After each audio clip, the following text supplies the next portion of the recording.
Welcome to a special afternoon edition and just live stream with me, Nick Parrow, here on Sick of This Shit Publications, here with my friend Amelia Hall, who is a disability expert, a accessibility expert, and runs the publication Trailblazing with CP. Welcome, Amelia. It's really good to have you on. We have some stuff we wanted to talk about. Amelia has some really cool announcements that she wants to get into. So, as people are starting to come on in, I'm just going to say, hey, Amelia, how's it going? Hey, Before you hey. introduce yourself or do anything, how are you? How's your day going today? It's good. It's the middle of the week, and I'm glad to be one day closer to Friday. So Yeah, I that's get that. how I'm feeling. I get that. Yeah, it's a busy week. There's a lot that's going on. Hey Jay, hey EG, hey Naida, hey everyone in the chat. I see a bunch of folks that we know and love. So thanks everyone for being here with us. Thanks for joining today. Like I said, Amelia has some things she wants to announce. Mhm. And I am excited to be able to offer you some space and Thank this you. ability to promote your some of the new stuff that you're working on and get Absolutely. people excited. And yeah, happy lunchtime live stream for everyone who might be taking a midday break Yeah. or early morning or mid morning break if you're on the West Coast and lunchtime break here on the East Coast. So, Amelia, why don't you take it away? Alrighty. So first off, thanks everybody for being here, and thank you, Nick, for being willing to host this and give me a chance to tell people what I've been working on. So I'm Amelia Hall. I write Trailblazing with CP on Substack, as Nick mentioned. I live with a disability known as cerebral palsy. I also am a mom to a now 5-year-old with autism, and I also work as an accessibility specialist.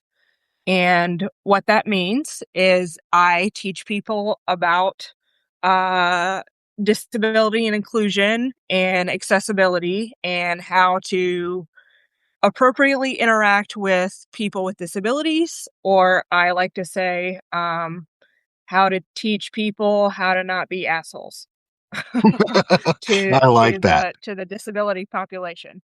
Um, and I really love my work in accessibility, but I do find that there still is quite a gap in just the knowledge of what accessibility is, and the information out there about people with disabilities and the importance of disability inclusion.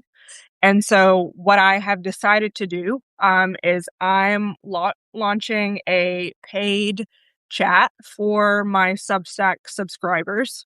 It goes live on Friday, and I've named it Amelia's accessibility advice.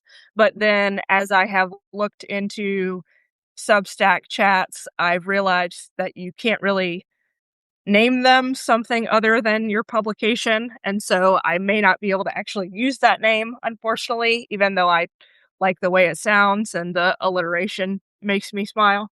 But it's going to be available either way. And what it is it's going to be a chance to get my expertise on accessibility and disability inclusion.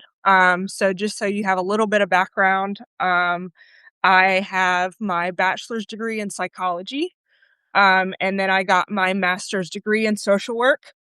Um, I was since graduating with my master's degree, my focus has been on the disability community. And I realized very quickly in my graduate studies that that is a focus that very few people have. Most people go into social work because they want to be a therapist.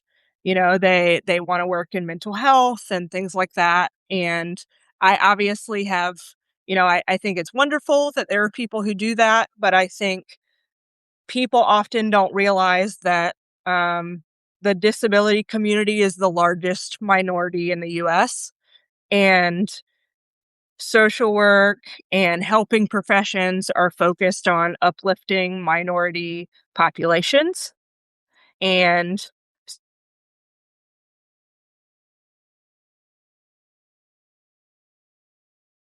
Oh, we lost Amelia for a second. Okay. Well, I'm going to invite Amelia back. Don't worry. Um, because this is all about Amelia and what she's doing. And I have some great questions that I would like to get to with Amelia when she is sorry. Sorry about that, y'all. When Amelia is able to jump back on here, I have some questions that I want to get to with her. Um, Internet strikes again. Is There she is, and she's back. so Amelia, you're so back. so sorry, so sorry. I don't know if that was me, but apologies. Can you Nick? Can you tell me the last thing you heard? You had said you were going through a set of what your like disability, or I can't even remember. My brain shuts Okay, down okay. sometimes. You're okay. So, um, I talked about my chat that I'm offering, Yep, right? And I probably was talking about me getting my master's in social work and yep, realizing that the disability community was not covered in yep, basically anything. I did have one class in graduate school on disability and ableism, and I was the only contributor in said class. It was dead silent. Um, I was the only one who spoke. I obviously spoke about my own experiences and how I felt, but then there was a way to open things up to have other people, chime in and things like that. And it was dead silent. And it made me realize, okay, people aren't talking about this, and this needs to be talked about. And it's why I'm offering what I'm offering to paid subscribers, um, because I want other people to learn more about disability, learn more about accessibility, and learn how to be a better advocate for people with disabilities. I look at it as an opportunity to assist, parents that might have kids with disabilities who they want to become a better advocate for their children, but they don't know how, or literally just people who want to learn about how to be a better advocate for the disability population. And I obviously will be using my lived experience to give that information, but I am also a certified accessibility specialist through the International Association of Accessibility Professionals. And so I do also have that professional background behind me, and we'll be using, a lot of that information to help um get the word out about accessibility and disability inclusion, and how it's never too soon to talk about it, with kids, with families, with literally anybody. um I wanted to explain something that happened a few days ago. So I am a parent with a disability, and my son also has a disability. He's autistic. And we were playing with blocks a few days ago, and he said, "Hey mom, like I want to build a house." And I said, "Okay, like that's great. Go ahead." And as we were doing it, he said, "Can you help me build a ramp?" And I said, "What?" And he said, "People with disabilities need to be able to get inside." And it I didn't prompt it. It literally just came out of his mouth, and I I want other I want other kids to be open about that, and realize, "Hey, like, this is important." And I did ask him, I was like, "Okay, like, because not all places, you know, I'm passionate about accessibility mainly because I encounter inaccessibility a lot. Mhm. And it's frustrating and it makes me angry, and it's just something that I want to educate people about because it's important. And so the fact that my kid is sitting down playing with blocks saying, "Okay, I'm building this house and I want to make sure a ramp is part of it so that people with disabilities can participate." My kid is 5.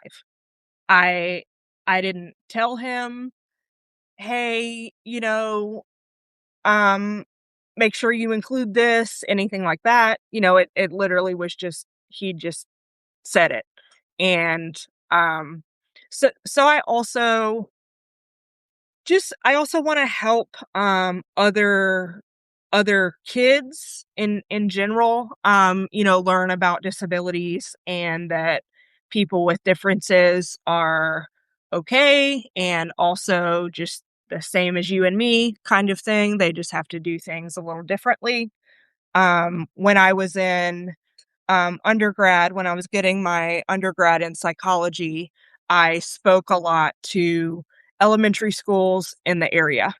And I specifically talked to them about disability inclusion and how it's important to, you know, approach people who are different from you, and, be curious and ask questions, but at the same time, obviously it it's talking about disability can be tricky when you're approaching somebody with a disability, because I think a lot of people think, "Hey, I want to ask them a question, or I want to ask them what they deal with, or things like that." But most of the time, especially if it's a kid who's with their parent, most of the time, the parent's pulling them away and they're saying, "Hey, like, don't stare," which, yes, fair.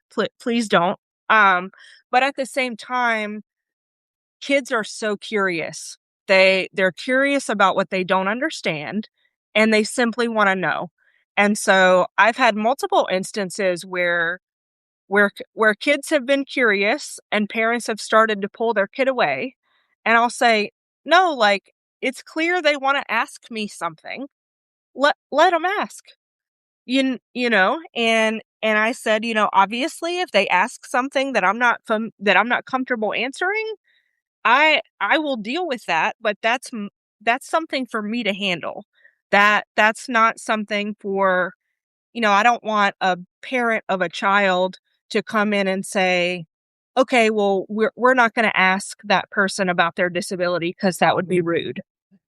You know? It I mean, it's just kind of like if kids ask questions to learn, and if you can't allow them to ask questions, they're not gonna learn.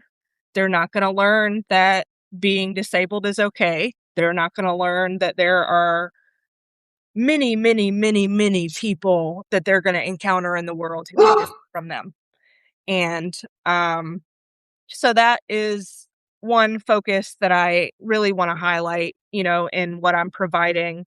I also, want to help people understand how to be a better ally and advocate for the disability population. So obviously what I'm offering is not just for people with disabilities. I think specifically I would love it to be more for um, people who don't have the accessibility and disability inclusion knowledge. And it can be a space to say, um, in I think people get nervous to Mhm. ask about disability, to ask questions.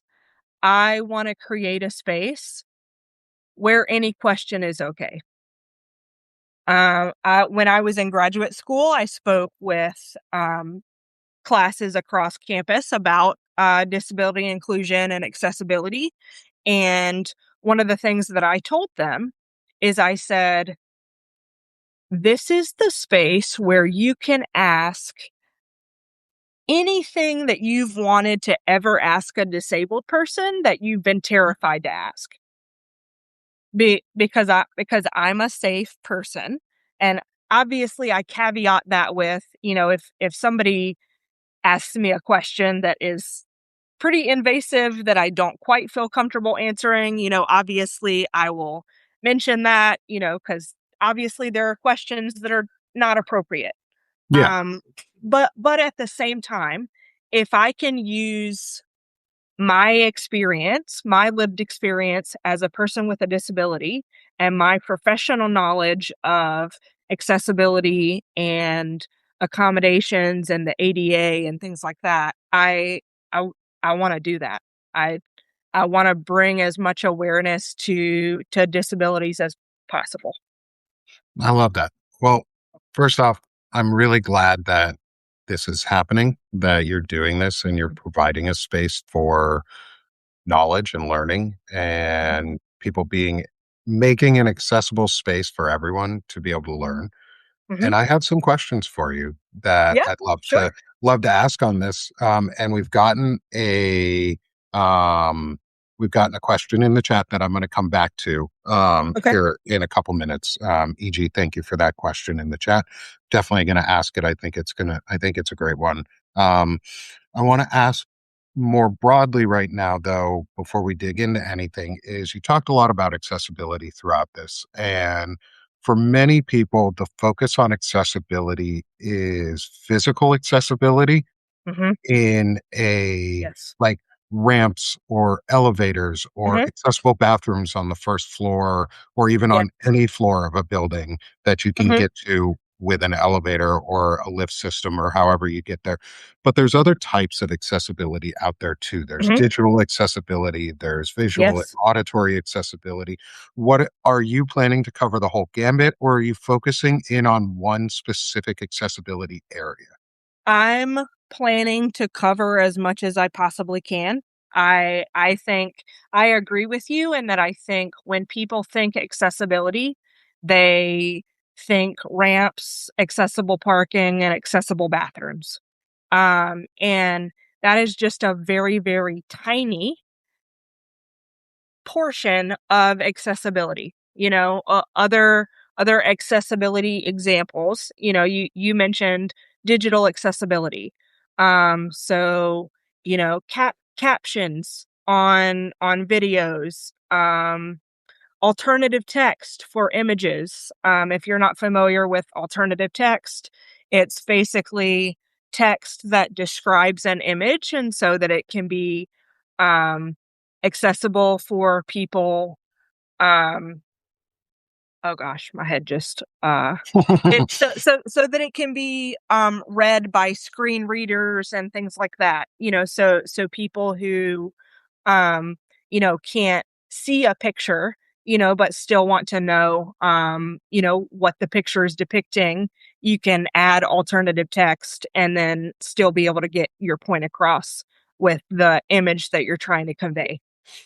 Um, and I also do plan to talk about um, accommodations in general, as well, both from a professional standpoint, but then also from a I'm a disabled person in the workforce, and this has been my experience requesting accommodations, and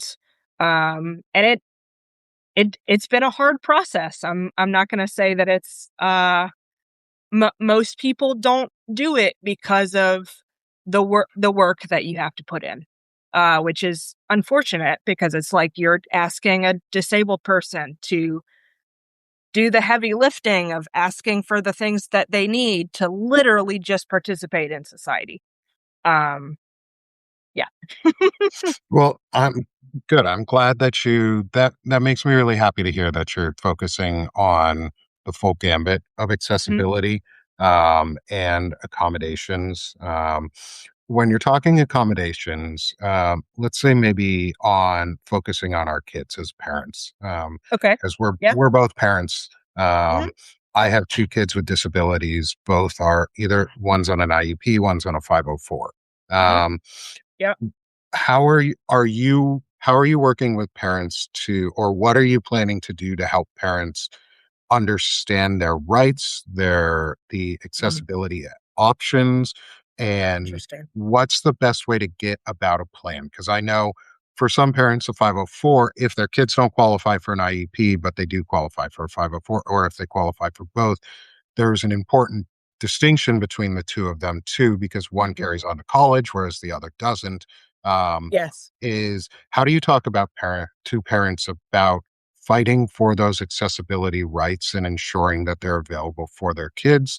Um, for sure. or even on a more broad scale, how do you talk to parents about ensuring that the schools in general understand accessibility for their children Mhm. Yep. and So accommodations for their children? yeah, yeah. So super great question. I'm not gonna have a super in-depth answer. Um, but what I plan to pull from is my childhood experience in school as a disabled kid and what that looked like for me, what that meant for my parents in terms of getting me what I needed. I will also be going into the other side of that as well from the parent perspective, um, because of the fact that my son has autism and he is starting kindergarten in 2 weeks. And so that's going to be very top of mind for me. However, I do want to caveat that by saying a lot of that is going to be a learning experience for me. Because I haven't started that process with my kid. I have been given tips and tricks from people in terms of, you know, hey, make sure you have a disability advocate with you in the room. Make sure you have, you know, other people with you who can say from a professional standpoint, yes, that this is why this is required. Because I do think that from an education perspective, there's a misunderstanding of accessibility and accommodations. Um, what people need to know is that under the IDEA, so that's the oh gosh, now I can't think of it off the top of my head. It's do you know the acronym? Individuals with Disabilities Education Act. Yes. So under the IDEA, it states that kids with disabilities are they have the right to be in a least restrictive environment in terms of education. So what that means is obviously you want to have a kid in education have as much support as they need. But what it doesn't mean is it doesn't mean saying, oh, here's a kid with a disability. I'm automatically going to put this kid in special education, or I'm automatically going to put this kid in an environment where they're only with other kids with disabilities. So I'm going to talk about my kid for a second. So he has autism.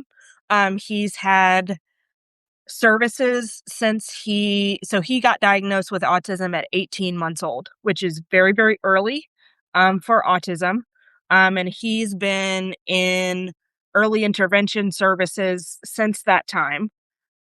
He's gained a lot from early intervention services, but when we ended those services and started transitioning into, okay, he's going to start kindergarten, we had to figure out what that was going to look like. And I was nervous, mainly because my hope was I want to make sure that my son gets as much exposure to typical school while also still getting the supports he needs. Just to share a little bit, I went as a disabled child in school. I was mainstreamed my entire education. I was never put in, specific special ed classes, things like that. And I do want to say that I understand there are kids that need that. There it's very much it's dependent on the kid, so I don't wanna say, "Oh, we should, put every single disabled kid in mainstream school," because that's not what is best for every single child. But what I'm saying is when you can do that, you should. Oh, agreed. And that's what's gonna happen with my son, that they are gonna be doing a pull-out program with him, where I think for, like, 1 or 2 hours a day, he's gonna get pulled out to be with a smaller group so that they can provide him with more individualized support, and, that can't be provided if he's sitting in a classroom with 25 kids and 1 teacher. Yeah. Like, that they just can't provide that, additional level of support, so he's gonna have that additional level of support while also still being in mainstream class with all his,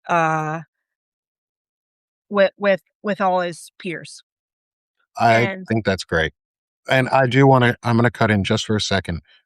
Is you touched on a really important point about pullouts and how sometimes it is the right choice. And for some kids, it is the right thing to Mhm, either be mhm, in the pullout situations or have to have special classroom accommodations that are outside the mainstream class. mhm. There are Yes. times when that is really important. I know for my daughter, she does pullout.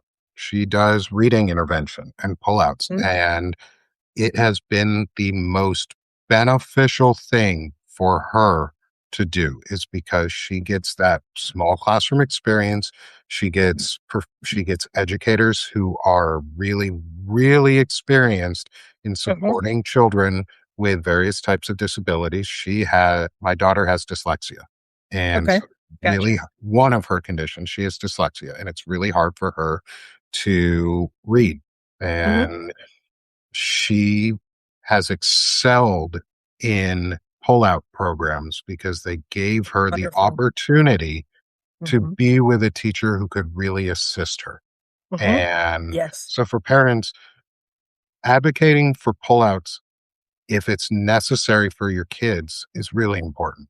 And so For don't limit yourself in opportunities when you are presented with them because most special education teams, even like I live in Arkansas, my special education team here at our schools is amazing, and they love the children, and they don't treat them any different than any other kids, and they just wanna be there to help educate them, and that's so important, and when your kid sees that someone values them and their education Mhm, and treats them with the same as everybody else and doesn't idolize them or diminish them because they have a disability, and that's gonna be one of my next questions too is on because 'cause you've been writing a lot about that on Substack, is how people view or treat folks with disabilities different and mhm. the Yes. biases that we have built in, but the pullouts in the education for your children is so vitally important, and Mhm, understanding all of those components on how to properly get your kid the help they need. mhm. Yes, so I do want to highlight I do wanna make sure I explain every every kid is gonna be different, and support for one kid with a disability may look completely different from support for another kid with disabilities. And the main thing I want to say is that obviously a parent's main goal is to get their children as much support as they can so that they can thrive in an educational environment. And so I also want to point out that utilizing those supports is not a bad thing. They are there for a reason. They help kids for a reason. And there's no shame in saying, "Hey, I think my kid could benefit from extra support with XYZ." There's no the more support you give them, the better that they're going to be able to succeed in education. Absolutely. So here's a question because the this is a great comment in our chat around extremism and ableism and the eugenics and the peer pressure side. One of the things that, and you touched on it earlier too, and I touched on it a little bit just a moment ago around the like how people assume have a bias around towards people Mhm, with disabilities that mhm. no matter what type of disability you have, you somehow have an intellectual disability because of it, which Yes. is such a Mhm. really harmful bias. Um, Incredible. and and a lot of us are guilty of it without even knowing it. And we Mhm, have to challenge ourselves in that. Is when you talk about this, do you see this as being political in any way? And here's the follow-up question. For the and I know part of the answer is, at least in my view, on how I view this, no, it's not political, but I understand when people say yes, it can and is, or it shouldn't be political. Is how do you then talk to parents who are afraid to get their kids tested for a disability because they, quote, don't want their kid to be weird or something along those ableistic lines of viewing disability as a blocker to being a mhm. successful human being. Yeah, And so how would you approach that type of discussion for parents or for family members who want to talk to their family about disabilities that maybe one of their relatives have, and that mhm. parent is afraid to go because they don't want to find out that their kid has a disability? Gotcha. So, really great question, and thank you for bringing it up. I A big part of what I talk about on my Substack is the fact that disability is a normal part of the human experience. I do know that there's a stereotype with disability in terms of, "Oh, I don't want my kid to have a label." I don't want my kid to be labeled. I don't want my kid to be treated differently because they may have this condition. And that's why I think we need to normalize conversations about disability. The more we talk about it, the more we talk about it with kids, with parents, with literally everyone, the more that people are going to realize, oh, it's just part of somebody's life, you know? And I think I I understand the fear. I get it. I I was a little worried before I took my son to his autism evaluation because even though I'm a disabled person, I work in accessibility. My first thought was, what kind of label is this going to put on my kid before he even has a chance to be a person? And I worried about that. I did. Just because of the fact that the societal perception of disability is that people with disabilities are less than. people with disabilities can't do XYZ thing. And that's also a big part of why I'm offering the paid the paid subscriber chat that I'm starting on Friday is I wanna challenge those, those assumptions. Is it going to be easy? Of course not. Is it something that is a giant hurdle that is probably super challenging for one person to undertake? Yes. And but as a disabled person myself, I would be doing a disservice to my community if I did not use my voice to talk about how important this stuff is. I'm I'm really glad you're doing it, and for obviously many of you in the chat, you know me and my platform, and the fact that I have many disabilities, and that mine are all invisible. So I Mhm, don't I have never experienced that.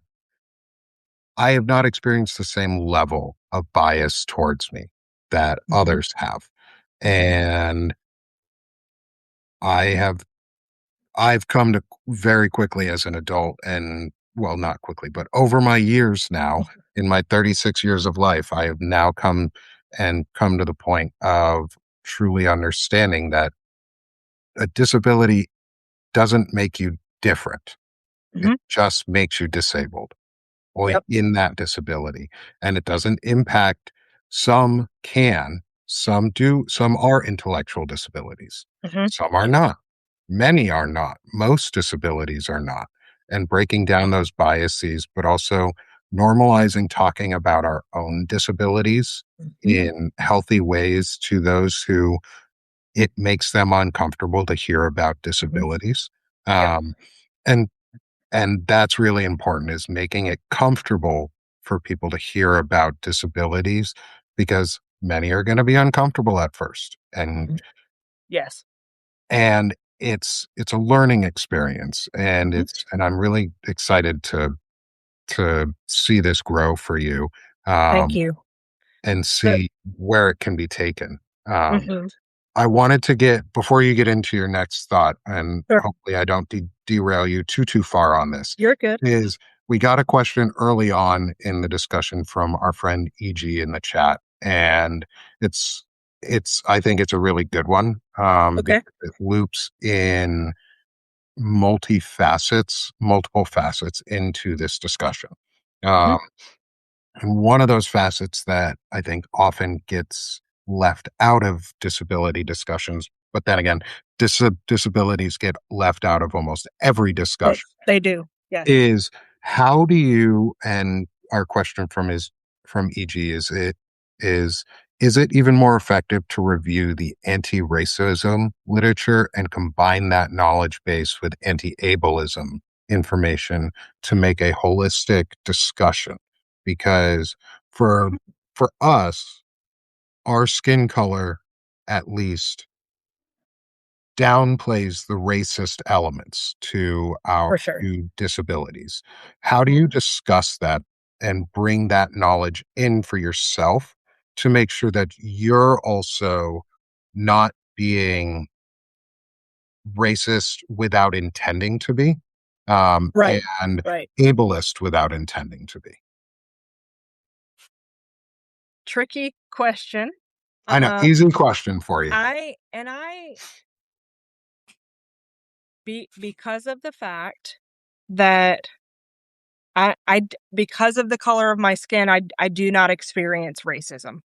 And and I I would be hesitant to talk too much about that just because it is not an experience that I have, and I don't appreciate so it makes me think about how I don't appreciate when people try to think they know what my disabled lived experience is like. when they're standing in front of me, they're completely able-bodied, they have nothing that they struggle with, but they come up to me and they say, "Okay, this is how I think that you should move through the world." But no.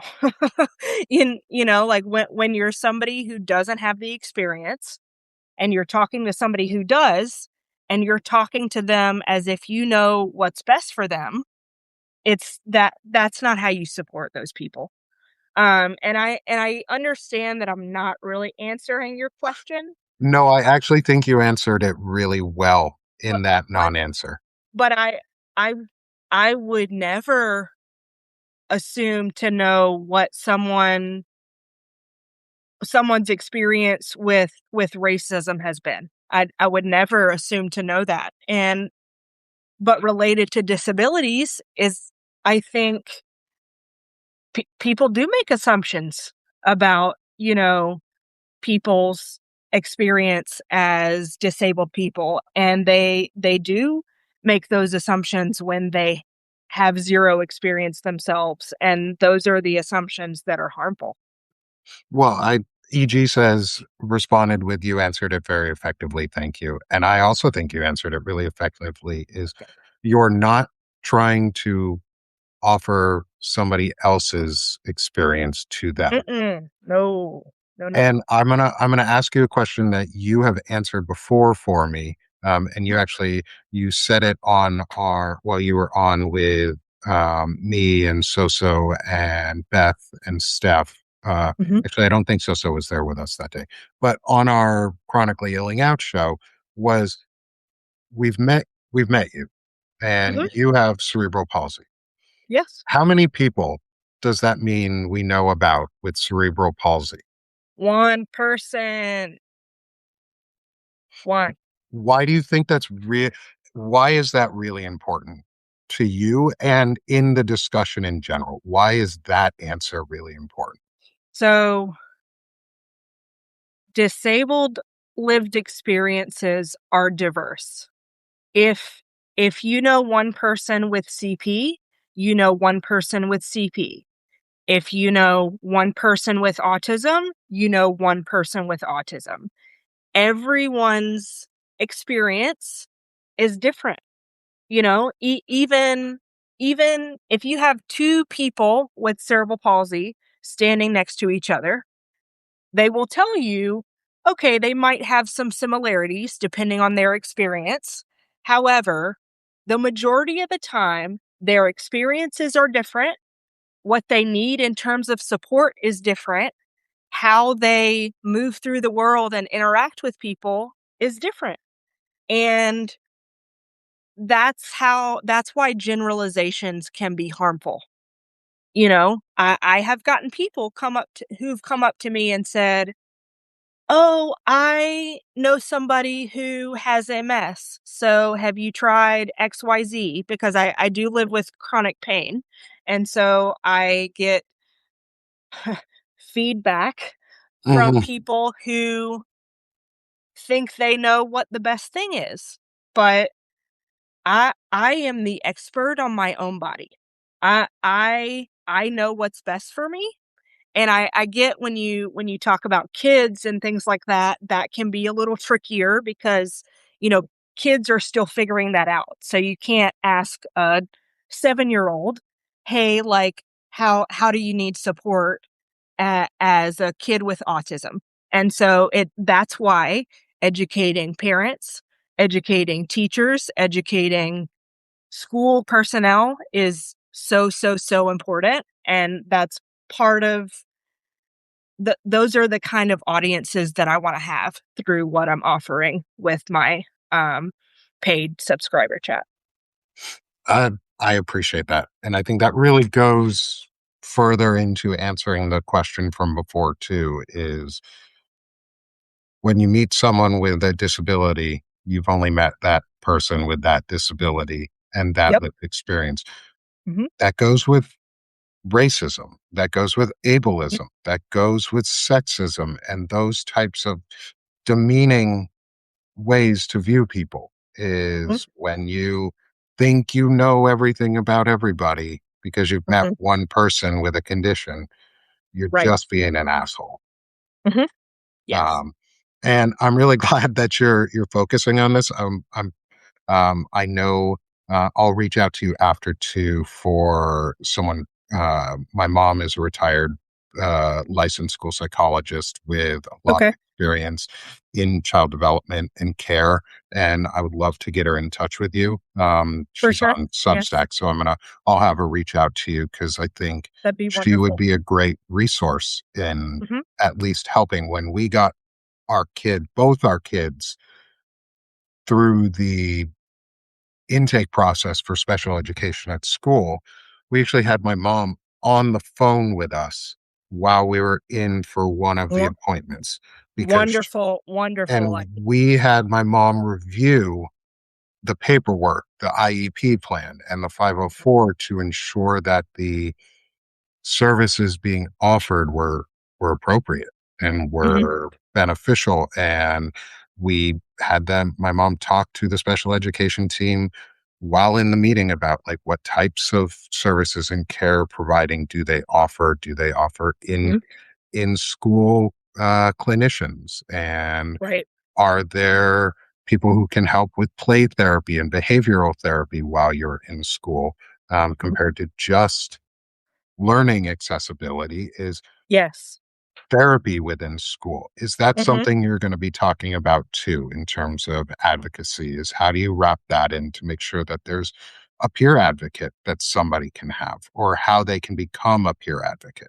So that's when I was talking earlier about making sure you have a disability advocate in the room, when you're going to IEP meetings and things like that.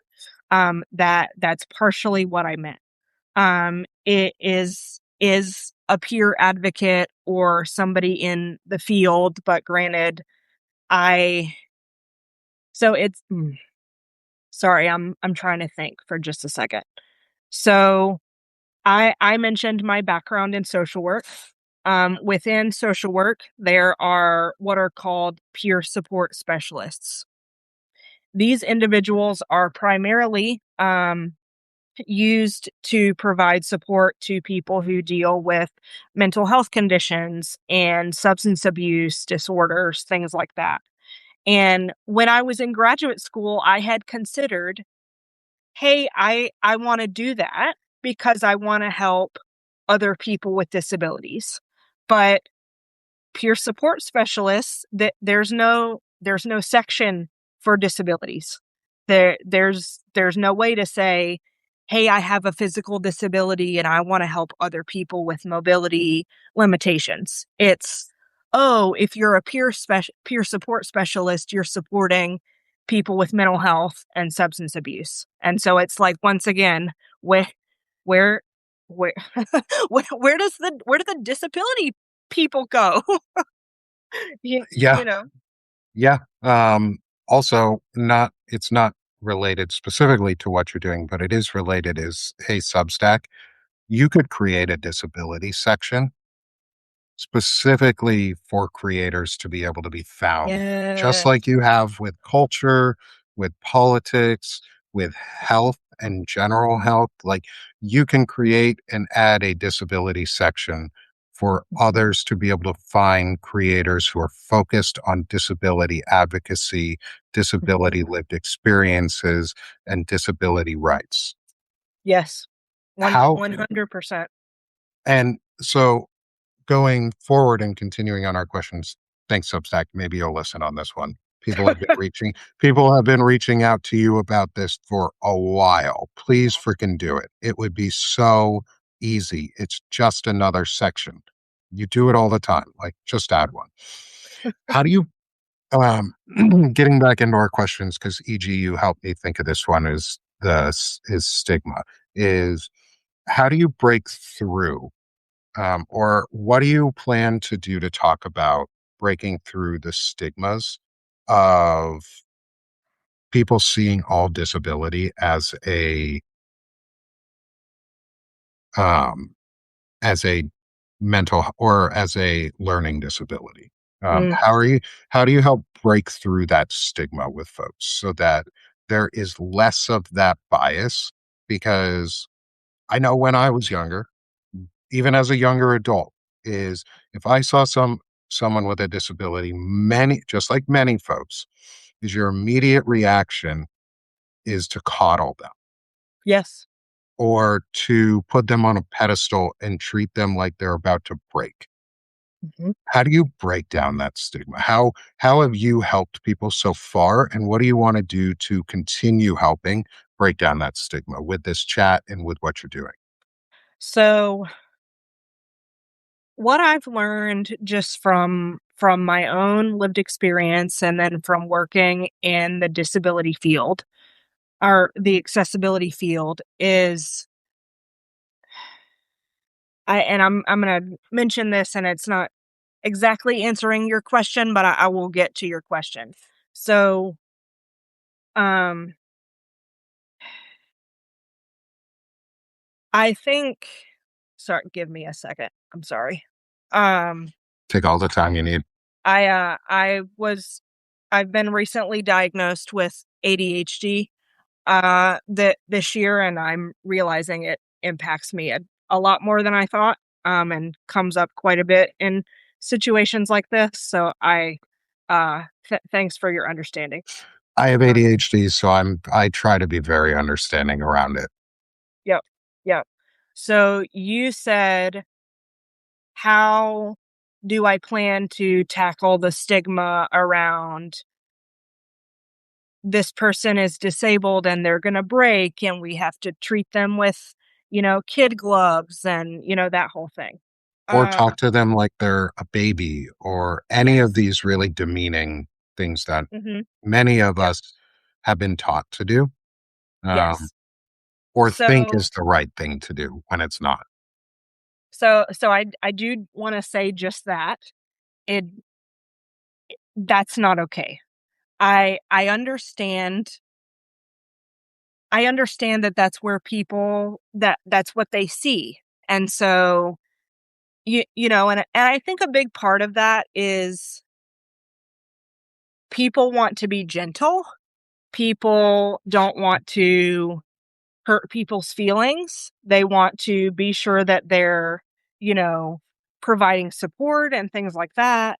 But when I've had people talk to me when people find out that I'm disabled, I've had people immediately go to the assumption of, "Oh, I also have an intellectual disability." And so they'll say things like, "Oh my goodness, it is so great to see you out in the world." And I I I laugh because I'm I'm sarcastic and I'm a smartass, and usually I have a smartass comment, when I get responses like that because I'm just like, I have to explain to people, "Hey, yes, I have a disability, but I'm educated. I, am intelligent. And just because I may have a mobility limitation doesn't mean that anything's wrong with my ability to think and make decisions and speak in the world and have a have a voice that matters that should actually be heard." I think another one of my focuses with what I want to offer is I want to help people realize that disability inclusion is not just giving somebody a seat at the table, it's allowing them to speak and actually respecting and hearing their perspective. I've been the token disabled person before, and it feels icky, like it's a gross feeling. And I I think in my head I think, okay, these people are just they're trying to be nice and they're trying to, you know, support somebody that they think might need it, and they're trying to bring more awareness to disabilities. But tokenizing disabled people, that's not the way to do it. I'll tell you right now, No, it's not the way to do it. I think what the best comment Stacy in our chat said, and this is something that I've talked about too, is but Stacy, thank you for saying it, is you talk to people like a person Yes, and you and treat thank you people like a for person. and thank you for vocalizing that. I think I was trying to say that, and it wasn't coming to me. So I appreciate you, Stacy, for bringing that to light.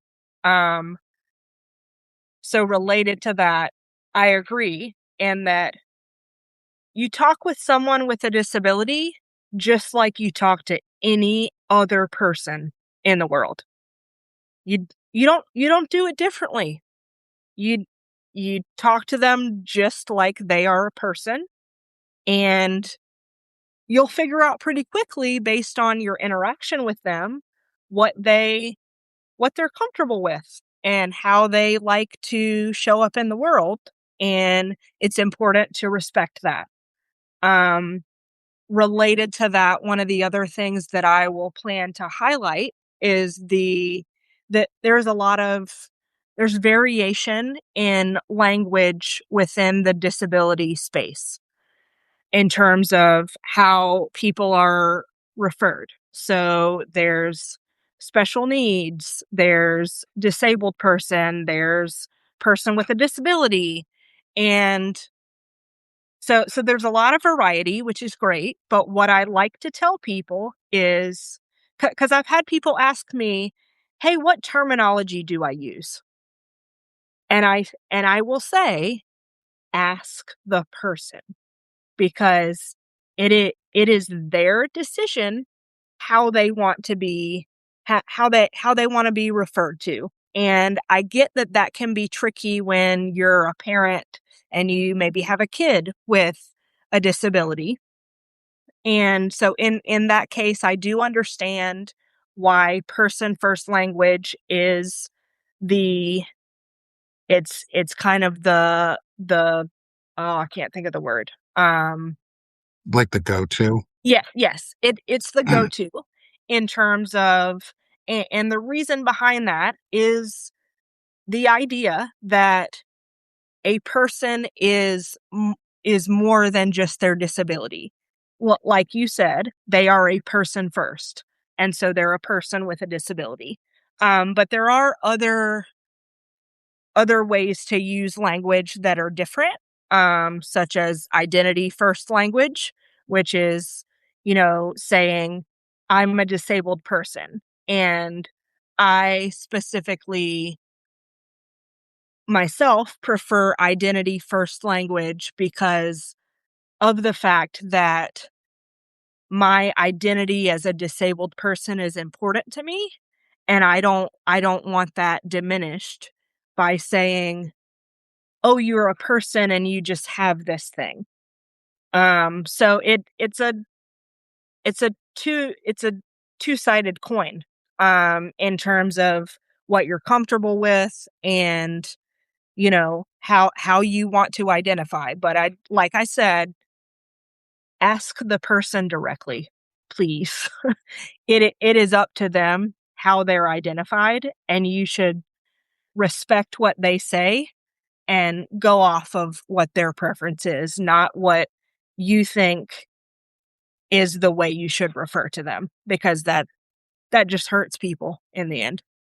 Yeah. And Naida, our friend Naida Green makes a really important note too in the chat is for children, from her experience, and I, I, I've probably been asked this many times too, but is you need to ask the child and Mhm. and you need to let them also come to their own conclusion because Yes. they're a person too. Yes. You can help guide them as a parent on the differences of person first versus identity first. You Mhm. can help steer them, but gotta ask them, just like other adults, just like It's Yes. that whole we want to be treated like people, and because Yep. we are people, And and that's important. kids want that too, even though they're kids. And they deserve to have that choice too. And kids are most people like to forget that kids are a lot smarter than we think they are, and they pick up on a lot more than we think they do. And if you give them the choice to work to define themselves, they'll be healthier adults because they'll Yep. be able to The understand themselves. Yeah, that's it's providing them with agency. And when you provide a kid with a disability with agency, you're teaching them about the importance of self-advocacy, which is essential in the disability space. Yeah. And so we're just hitting the top of our hour. We've been together now for an hour here, and everyone, thank you all for joining. Thank you for Yes, being a thank you part so of much. this and asking questions in the chat and the great feedback and conversation. As always, I appreciate all of you who come and join us for these types of discussions. Amelia, how can people find you? Where can people find your work here on Substack? Yep. And what's the best way that they can support you? Mhm. Yeah. So, my publication on Substack is Trailblazing with CP. Nick has done a wonderful job of linking it in the chat. So thank you so much for that. I write about disability and accessibility. On Friday, I'm launching a accessibility/disability inclusion chat for paid subscribers. So I do have paid subscriptions turned on. And if this is something that you think is important, if this topic means something to you, the support of it would be wonderful. I want to get as many people education on disabilities as I possibly can, and I can't do that alone. I need help to do that, and I need support from, people who get it, but also just from people who also wanna learn more. So please join me. It launches on Friday, and I'm excited. Thank you, Amelia. And thanks again to everyone in the chat. Please, please, please, since we're all here on Substack right now, hit the subscribe button in that top left hand corner above our heads. Subscribe to both myself and Amelia. Become a paid subscriber with Amelia. And if you can, become a paid subscriber with me here at Sick of This Shit Publications. Help us both expand our platforms to be able to get more visibility because disability visibility and accessibility visibility is equity and accessibility for everybody. And it makes all Yes. of our lives easier when people start seeing and treating those with disabilities, no matter what they are, as people and with equitable solutions. So thank you, everyone, for being here. Thank you for Thanks, everybody. subscribing to us. Amelia, I look forward to talking to you again soon. I know we're having you on for Time for Life here in a few weeks with Beth and Yes, So. Really excited to have you there and get you on Sick of the Shit Publications more. for sure. We'll reach out and talk more because I'd love to have you on for more discussions because I think Absolutely. understanding and creating visibility for ourselves in this space is incredibly important. And the Mhm. more that people see nor that we look and we are people. I won't use the word normal. I was going to, and then I stopped because there's no such thing as normal. Nobody is normal. That is a fake. That is a fake description of everybody. And so we're just trying to be seen as people and be known and be talked to and about as a person. So, Amelia, thank you for bringing the attention and the clarity towards this space and helping bring visibility to disability. So, Thank you, and on, thank you so much for having me. I really appreciate it, and thank you everybody for being here, and please join me if you can. It's only $5 a month. I've tried to make it as accessible as possible, because 'cause I'm talking about accessibility. So that's like one Starbucks coffee. So if you can help support me, I'd appreciate it. Thank you so much for being here and for listening. Thanks, everyone. Go have a great day. And here on Sick of This Shit Publications, we're done being sick of this shit. So now we're doing this shit. Thanks, y'all.